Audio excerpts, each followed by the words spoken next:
Shalom, shalom para todos vocês. Uma boa tarde para todos os nossos amigos e irmãos. Vamos falar mais um pouquinho da sabedoria da Torá, das Escrituras.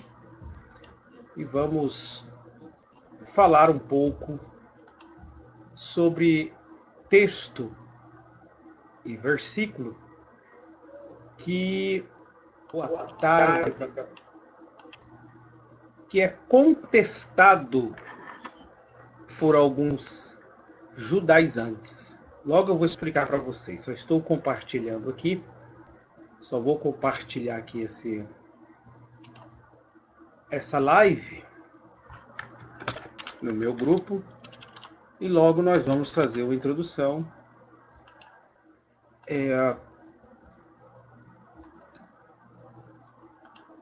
Para que vocês ou nós entendemos melhor as Escrituras. O Eterno é bom e a sua misericórdia dura para sempre. Bom, quando a gente se envolvemos com a interpretação das Escrituras, com as doutrinas bíblicas, passamos a enfrentar inimigos da fé, né? Inimigos das Escrituras, que distorcem as Escrituras a seu bel prazer, sem temor a Deus, não tem temor a Deus, acham que não prestaram conta de ficar distorcendo as Escrituras, distorcendo a palavra, e assim vira essa Babel que vocês estão vendo aí. Agora, deixa eu introduzir para vocês uma narrativa que está acontecendo, que tem acontecido.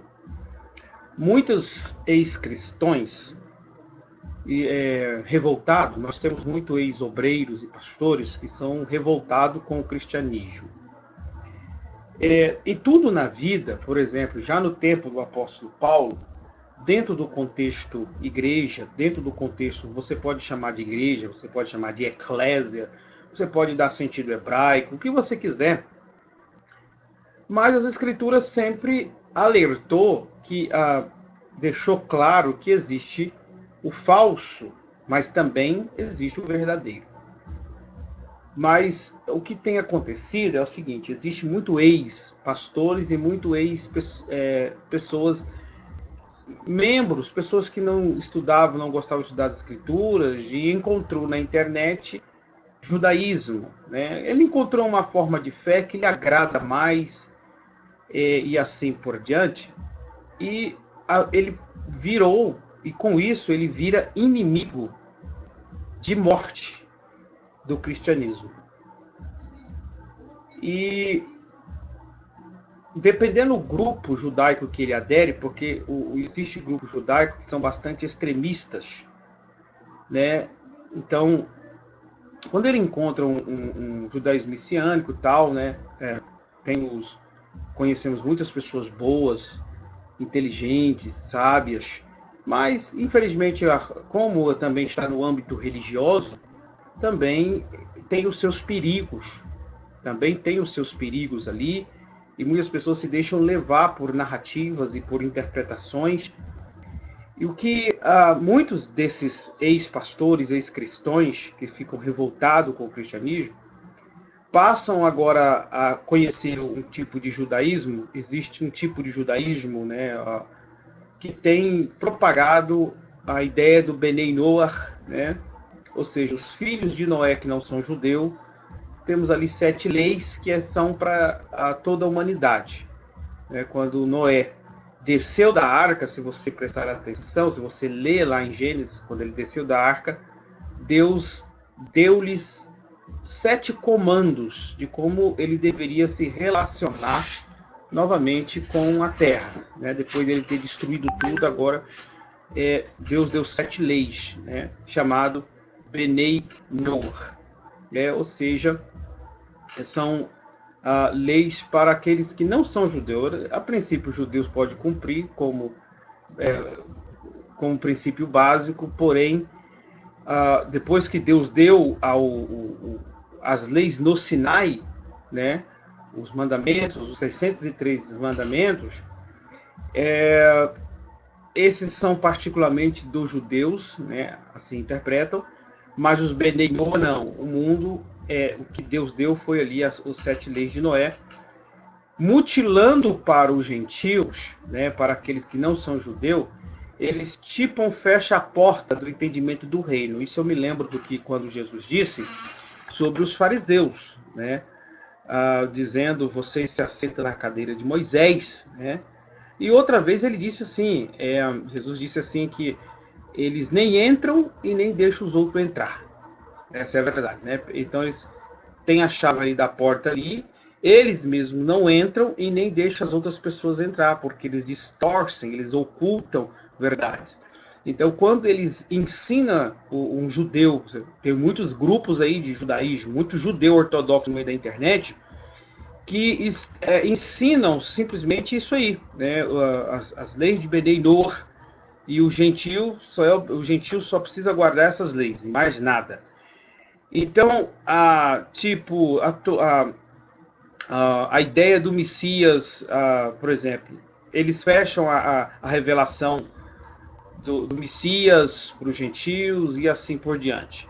Ou seja, perante toda a revelação bíblica que nós temos, porque eles não creem no Novo Testamento, mas nós sabemos que o Novo Testamento é uma extensão do Tanar, né? Da Torá, é uma extensão da Torá. Mas essa interpretação deles eles fecham a porta para você do reino. Então então não preciso me preocupar com aquilo, nada disso e tal. Então fico ali, só com a regrinha dos Bnei Noah. Aí você fica lá ofertando para o judeu, e servindo o judeu lá, aquela babando o judeu lá de noite, é isso que alguns fazem. Outra coisa, como eu já participei de grupos assim, né, observando como é que funciona, eu estou cansado de ver os ex-cristãos queimando o Novo Testamento, né, porque o Novo Testamento é abominável, não é kosher, né, não é algo apropriado, não é judaico, né, que é isso que eles passam a ensinar. Beleza, então esses passam a virar inimigo, eram ex-pastores, ex-cristãos, que agora diz que só precisa guardar as leis do Bnei Noah e pronto, acabou. Existem outros grupos também, tá? Não é só o Bnei Noah, existem outros grupos, mas a vida deles, a maioria deles, é o seguinte: o Novo Testamento o Novo Testamento, assim, eles ensinam que o Novo Testamento não é judaico, e eles fazem uma força terrível de pegar a vida de Jesus e os ensinos de Jesus e dizer que esses ensinos aí não é uma linguagem judaica e nunca foi judaico isso é tudo uma mentira. E na realidade tudo isso é uma invenção de Roma. Então Roma inventou isso aí, né? Quando chega ali em 325, né? Nesse período aí de 100 a 325 depois de Cristo,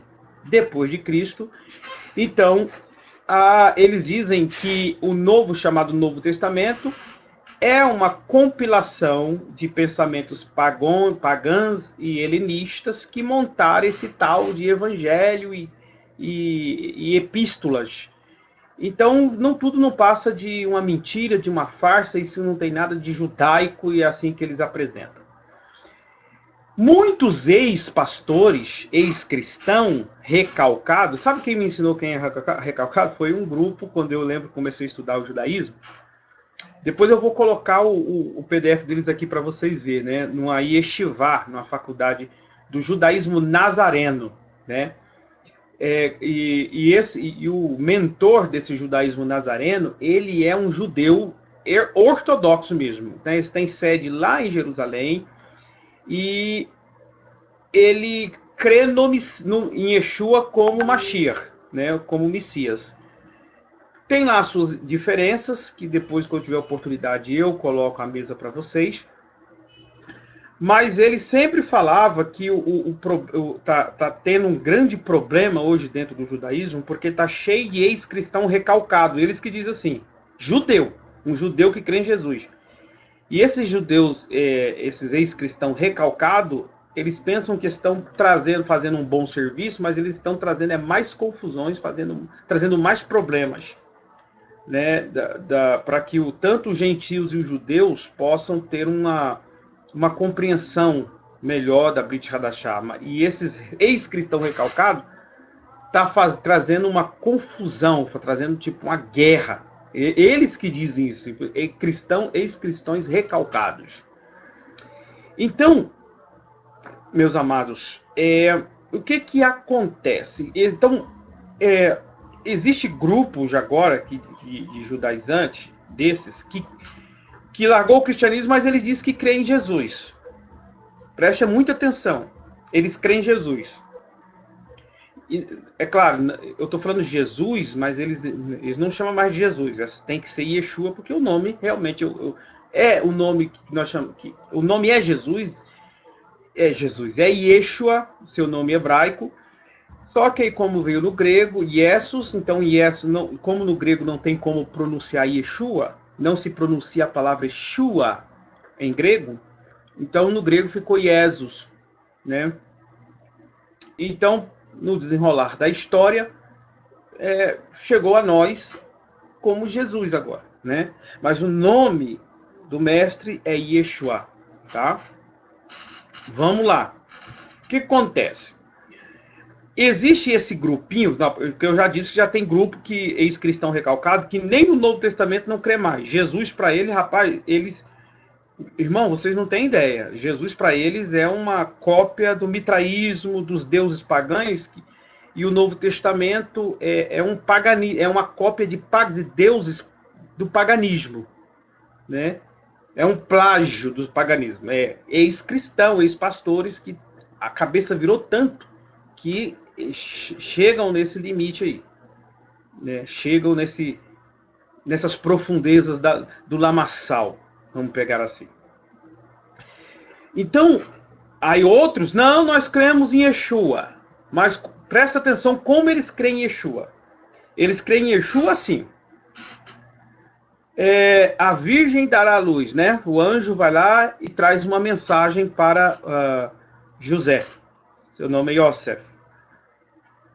E tá lá, e ela conceberá do Espírito Santo, né? Eu creio em Yeshua e creio em parte aí do que o texto do Novo Testamento diz, só que quando o texto fala aquilo que eles não concordam, né? Porque aprenderam com o judaísmo, logo com o judaísmo, porque o judaísmo não aceita, parte do judaísmo não aceita o nascimento sobrenatural do Messias.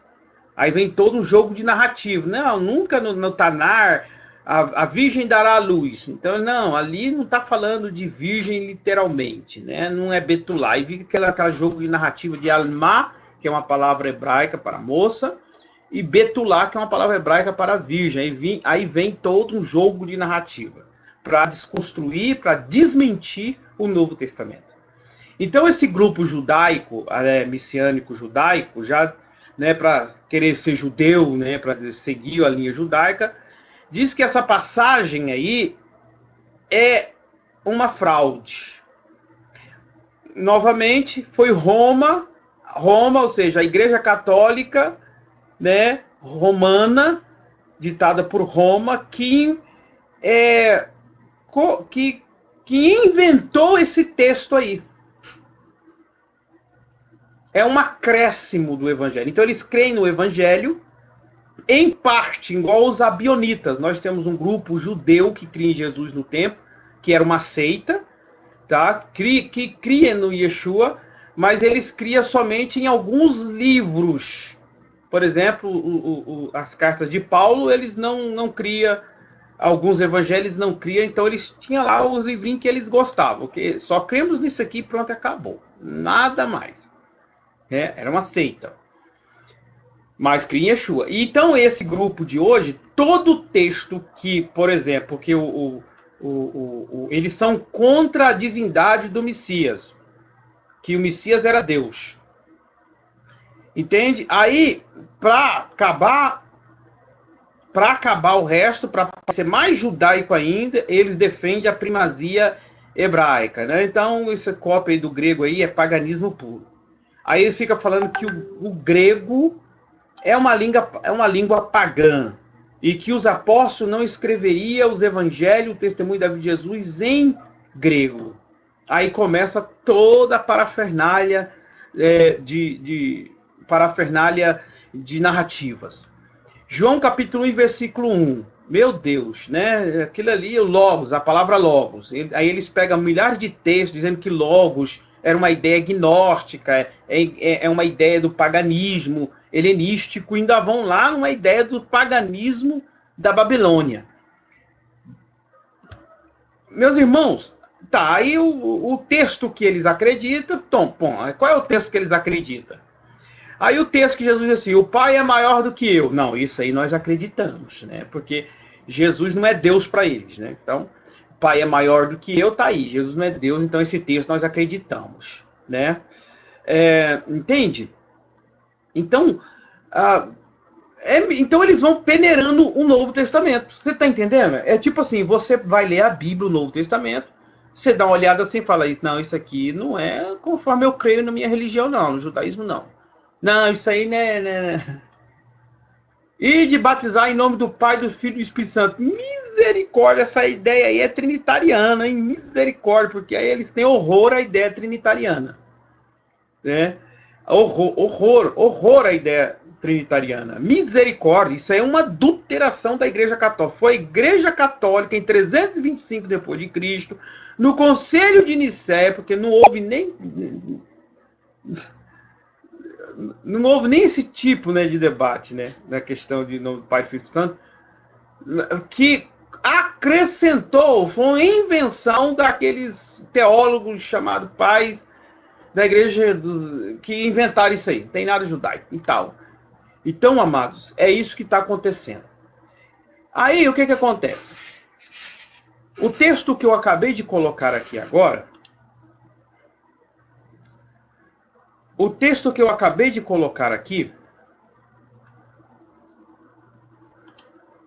é um dos textos que, se você interpreta que esse texto aqui está falando do Messias, se você debater com um judeu ortodoxo, esse judeu mesmo, se você falar que Gênesis capítulo 3, versículo 15, está falando do Messias, principalmente de Yeshua, eles vão desmentir você. Você é uma mentira, o judaísmo não diz isso, vão inventar outro tipo de interpretação, porque tem outro tipo de interpretação. Mas eles falam que esse tipo de interpretação nunca foi judaica, de dizer que Gênesis 3,15, a semente da mulher, estaria apontando o Filho de Deus. E que o Novo Testamento, que dá sinais que dá sinais às interpretações do Novo Testamento, que faz paralelismo com essas profecias, é uma mentira, é uma fraude. Então eles têm que distorcer isso aqui para desmentir o Novo Testamento. Então presta atenção, todo o texto do Antigo Testamento que você interpreta, que é uma profecia, uma tipologia do Messias, que nós cremos que é Jesus, tá? Eles desmentem. Principalmente os rabinos atuais. Eles desmentem o texto para desmentir o quê? Para desmentir simplesmente o cristianismo. Existem interpretações do cristianismo que pode estar errado? Claro que pode. Mas o que é errado, o que é certo, pronto, acabou. Isso é independente de nomenclatura, cristianismo ou não. O que é as escrituras é a escritura e pronto, acabou. Então nós vamos ver se Gênesis capítulo 3, versículo 15, é uma invenção do cristianismo, quando fala que representa Jesus. Vamos ver isso? Vejamos. Então vamos lá. Olha, é direto, o estudo é direto, é bem diretão. Então nós já vamos o quê? Citando aqui, fontes de rabino, né? Tá? Do Midrash, como, por exemplo, Midrash Rabbah. Isso aqui não tem nada de cristão, isso aqui é tudo fonte judaica. Fonte judaica que os próprios judeus atuais usam, né? Que é as suas literaturas antigas. Vejamos o que diz Gênesis capítulo 3, versículo 15. Porém, inimizade entre você e a mulher, entre a sua descendência e os descendentes dela. Este lhe ferirá a cabeça, e você lhe ferirá o calcanhar. Rabi, que é Rabino David Kimmich, assim como tu vieste para a salvação do teu povo, pela mão do Messias, o filho de Davi, que deve ferir Satanás, o chefe, o rei e príncipe da casa do perverso. Então vejam só que o Rabino, ele faz uma interpretação, fazendo um paralelismo, né, que o Messias da casa de Davi, porque o Messias que Israel espera vem da casa de Davi, não é isso? No Novo Testamento nós tínhamos lá, Jesus, filho de Davi. Então essa é a esperança judaica, né? Aqui, ó, deve ferir Satanás. Beleza? E preste atenção, queridos, que todo esse comentário aqui são comentários que eles fizeram, de rabinos que fizeram comentários dentro do versículo 3:15 de Gênesis, tá? Vamos ver o que diz então Midrash Rabbah. Vamos ver o que diz o Midrash, os Midrashim. Aqui, ó. Ó. Rabi Terumá disse em nome do Rabino Samuel: Eva tem a ver com essa semente que vem de outro lugar. E quem é este? Este é o Messias, o Mashiach, o Messias, o rei. O que é importante você entender aqui, queridos? O que é importante você entender aqui, que esses judeus aqui, ó, eles não crêem no Novo Testamento, né? E muitos comentários desse aqui, que foram registrados no Talmud, Jesus nem tinha nascido, muito delas, tá? Eu não estou falando que esse seria esse aqui, mas é assim que funciona o Talmud. No Talmud, nas literaturas, no Midrash, tem interpretações da Torá que vem antes do nascimento do Messias. Imagine o cristianismo, né? Imagine do cristianismo. Então, vamos lá. Então, não tem onde você correr. O Dr. Efford Dichen, em inglês não é comigo não, tá, gente? Então, se eu ler errado, eu não falo inglês não. Embora eu estudo, né? Mas ainda não tenho domínio. Em seu trabalho clássico, The Life and Times of Jesus, tá lá, Jesus de Messias, né? No apêndice 9, menciona opiniões rabínicas adicionais que sustentam a compreensão de que Gênesis 3:15 se refere ao Messias. Ó, eu nem precisava de pegar um texto de 5 páginas aqui, ó, para continuar. Só de você estar acompanhando o que já foi dito aqui com fontes rabínicas, pronto, acabou. Nós já desmontamos as falsas interpretações de alguns judaizantes que crê só em parte do Novo Testamento, porque tem judaizante que diz que crê no Messias, em parte do Novo Testamento, em parte, eles não creem em todos, em parte. Quando ele vê um cristão ou alguém dizer que Gênesis 3:15 está falando do Messias, eles desmentem. Eles têm que tentar desmentir isso, para tirar a compreensão do cristianismo do povo e dizer que isso não passa de manobras teológicas, tá? Mas vamos ver aqui fonte judaica. Fonte judaica. Essa passagem é conhecida e parafraseada com referência expressa ao Messias no Targum Pseudo-Jonathan. Gente, esse Targum Pseudo-Jonathan, para você ter ideia, é um documento que foi traduzido por Jonathan, tá? Uma tradução da Torá em hebraico para a língua aramaica, tradução essa que veio antes do nascimento de Jesus. Então, os judeus usavam muito essa tradução aqui, ó, tá? Eles gostavam dessa tradução. Por exemplo, Paulo, ele faz menção na sua carta dos feiticeiros lá que não tem a passagem de Moisés. que os feiticeiros lá fizeram o cajado virar uma cobra, uma serpente.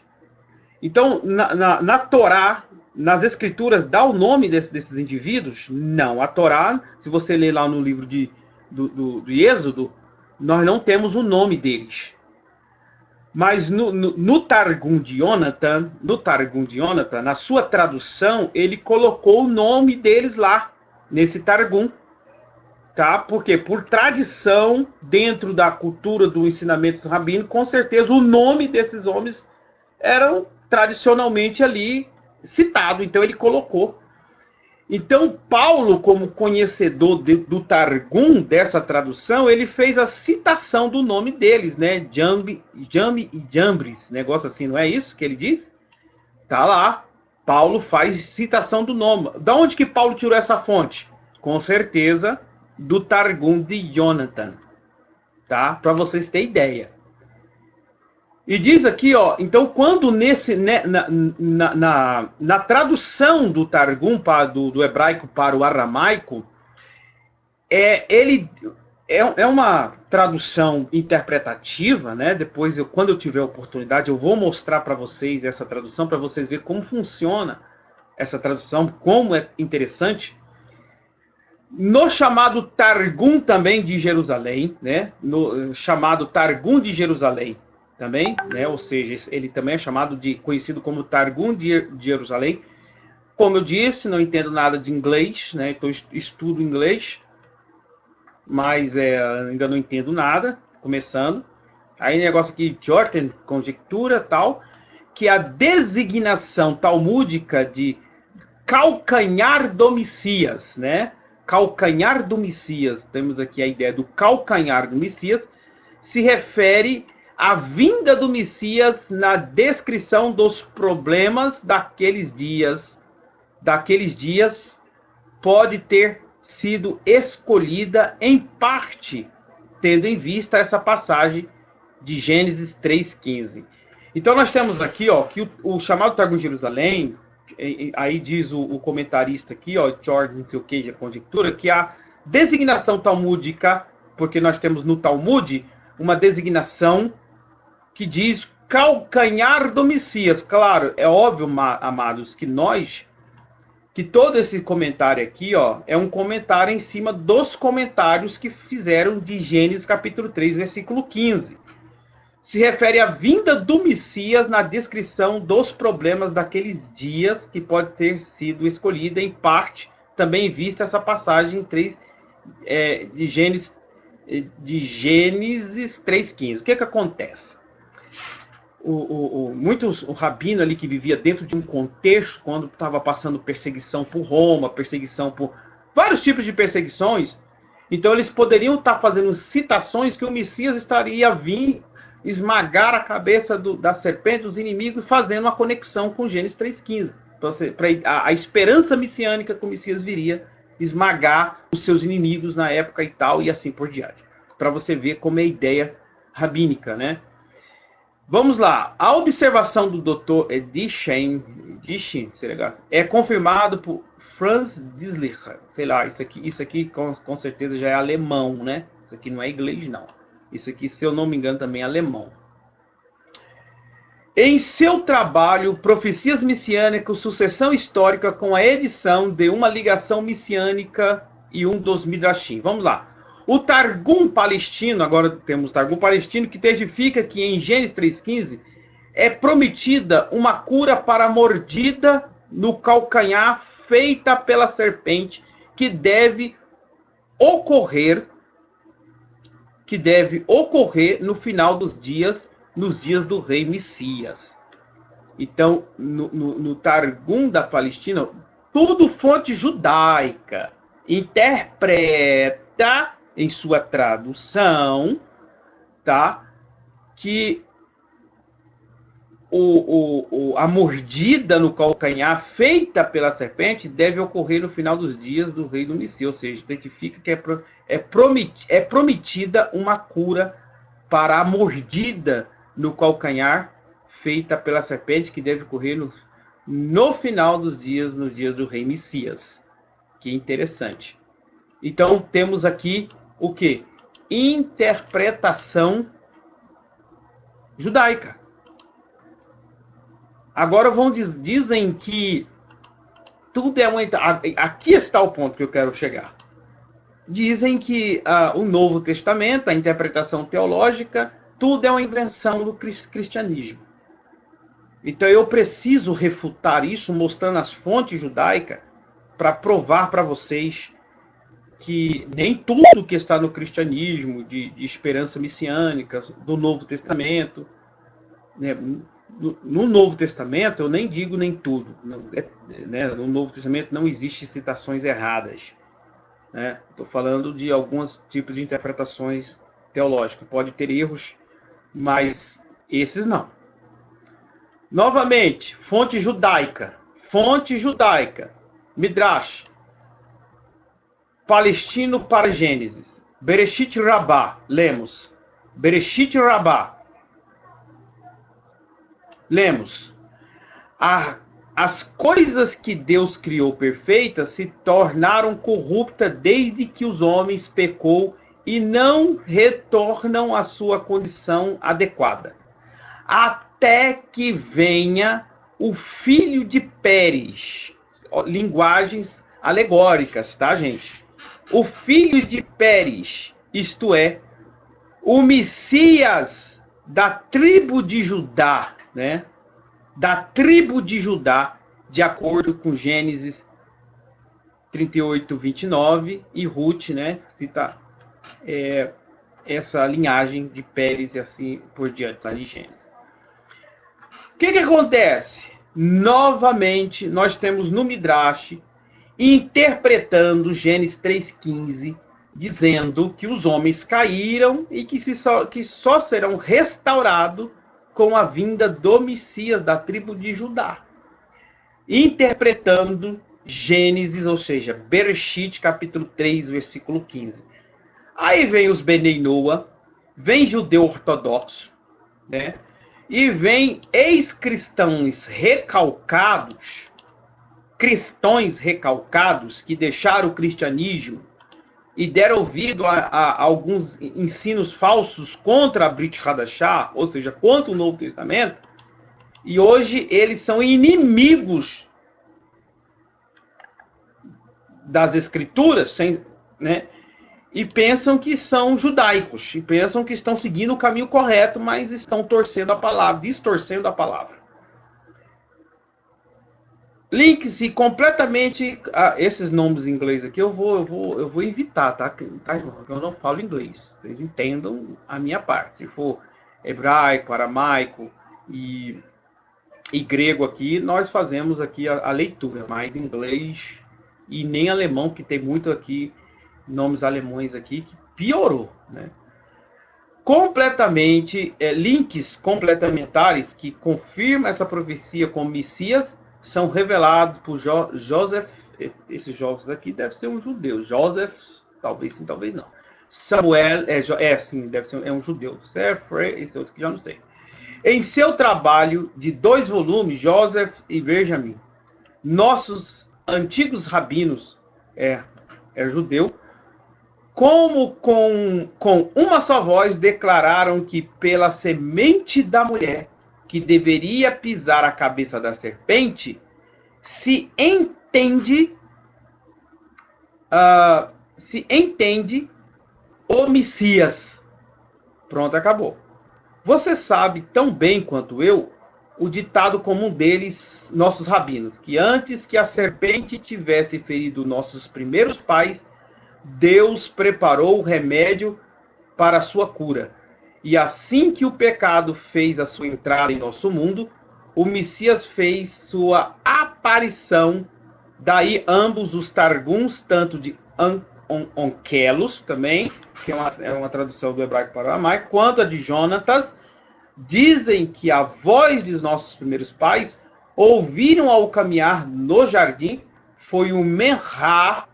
Menhá, gente, é uma palavra, isso aqui é muito interessante teologicamente falando, na teologia da mentalidade deles, tá? Menhá, né, nós temos o tetragrama, ou seja, a palavra do Senhor, ou Messias que sempre se quer dizer com esta expressão.